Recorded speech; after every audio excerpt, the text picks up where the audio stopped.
వేదకాలం నుండి ఇప్పటి artificial intelligence దాకా రకరకాల సంగీత వాద్య పరికరాలు ఉన్నాయి.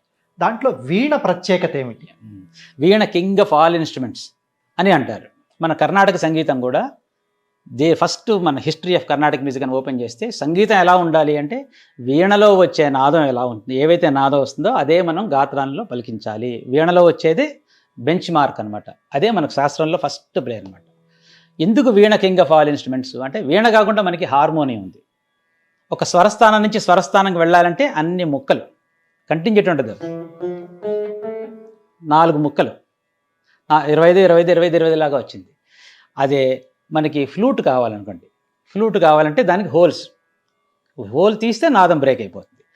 సో నాదం కట్ అయిపోతుంది. నాదం కంటిన్యూస్గా ఒక సరిగమని ఎన్ని విధాలుగా మనం పలికించవచ్చు అనేది ఒక వీణ మీదే ఉంటుంది. ఇప్పుడు మ్యాండోలిన్ ఉంటుంది, తర్వాత గిటార్ ఉంటుంది, తర్వాత ఇంకోటి లేదు.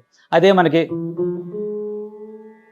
మా గాని ఇలా గమకం చేస్తూ వచ్చింది. ఆ గాని మాని మీరు ఉయ్యాలో ఊగినట్టు వచ్చే అద్భుతం సౌండ్ వీణలోనే వచ్చింది.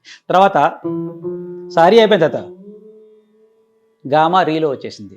మొత్తం